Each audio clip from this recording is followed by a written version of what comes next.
l'entrée en guerre de l'Italie aux côtés des Alliés fut un vrai coup de théâtre. Pour y arriver, Paris a misé sur 2 redoutables tribuns. Considéré comme le plus grand poète italien moderne, Gabriele D'Annunzio brûle de ferveur nationaliste. Il rêve d'arracher aux griffes autrichiennes les derniers territoires italiens et ses discours font mouche. Ça tombe bien, car il est aussi criblé de dettes et la France paie sans sourciller l'équivalent de plusieurs millions d'aujourd'hui. À l'autre bout de l'échiquier politique, la France a su trouver le cœur et le portefeuille du jeune directeur de l'Avanti, le quotidien socialiste. C'est par la SFIO, le Parti socialiste français, entré au gouvernement après l'assassinat de Jaurès, que Paris subventionne Benito Mussolini. Ses camarades le surnomment déjà le Duce. Il est très remonté contre les empires centraux réactionnaires, qu'il accuse de cléricalisme et d'entrave à la liberté des peuples.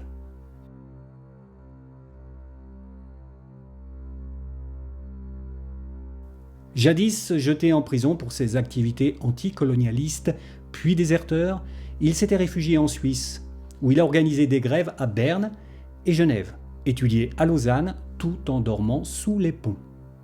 Endurci par la prison et l'exil, rentré en Italie à la faveur d'une amnistie, l'ancien journaliste pacifiste est désormais va-t-en-guerre. Joint aux envolées lyriques de D'Annunzio, les discours populistes de Mussolini emportent les derniers scrupules du roi, déjà appâté par les promesses de gains territoriaux dans les Alpes et l'Adriatique, qui font tiquer la Serbie et son allié russe. L'Italie entre en guerre sans l'accord de son Parlement. D'Annunzio et le Duce s'engagent aussitôt. Le poète multiplie les coups d'éclat et survole Vienne pour y lâcher des tracts. La presse alliée s'extasie sur ses exploits. Il viole les ports autrichiens de Croatie à bord de motoscaphes comme ceux de Venise, puissamment remotorisés et armés de torpilles. Il y côtoie le comte Ciano, dont le fils épousera la fille de Mussolini. L'action du Duce est moins flamboyante.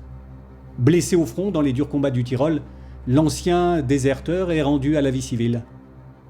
C'est désormais le MI5 britannique qui le rétribue pour recruter du monde et faire le coup de poing sur les chantiers et dans les manifs contre les anarchistes qui sabotent l'effort de guerre, eux-mêmes payés et armés par le bureau tessinois du Dry B allemand.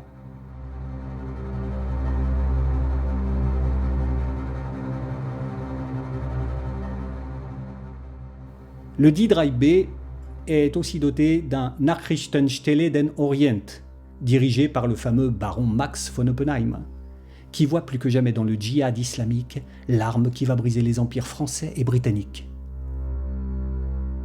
Berlin finance donc les conférences pan-islamiques de Genève et ce fervent supporter du nationalisme panarabe est qualifié par Laurence d'Arabie de meilleur spécialiste du Moyen-Orient.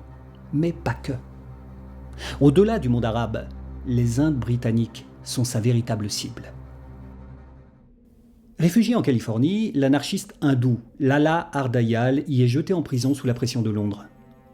Libéré sous caution, il file en Suisse à l'anglaise, où le baron Max le met en contact avec Hans Schreck, le chef du réseau allemand en Suisse, qui doit lui fournir armes et explosifs pour soulever les Indes. Et lorsque l'arsenal allemand de la Nordstrasse sera saisi à la fin de la guerre, certains évoquent l'ombre d'Allen Dulles, futur fondateur de la CIA, alors attaché d'ambassade à Berne, qui aurait été informé par Dayal.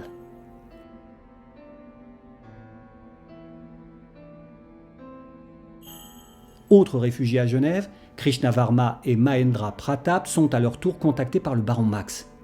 Mais le premier refuse de travailler pour une autre puissance impérialiste, tandis que Pratap accepte.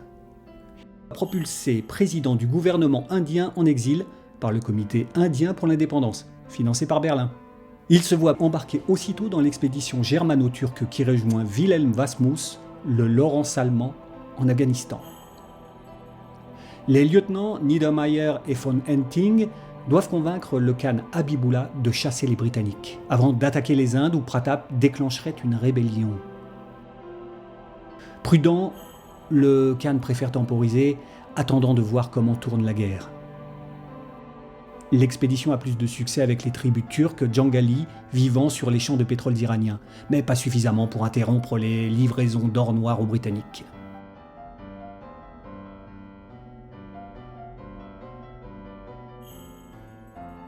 Laurence d'Arabie et les Anglais, au contraire, qui ont lu von Oppenheim et lui rendent hommage, parviennent à soulever les Arabes contre les Turcs, alliés de Berlin. Le Nachrichtenstelle change alors de tête, excite le baron Max. Eugen Mitvor est aussi spécialiste de l'islam, mais de religion juive.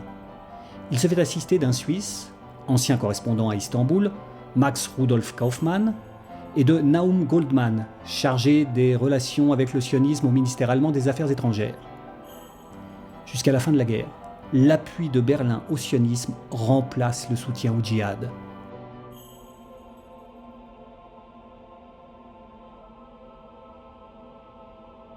Le Bund et les mouvements révolutionnaires font vaciller la Russie, qui s'écroule bientôt.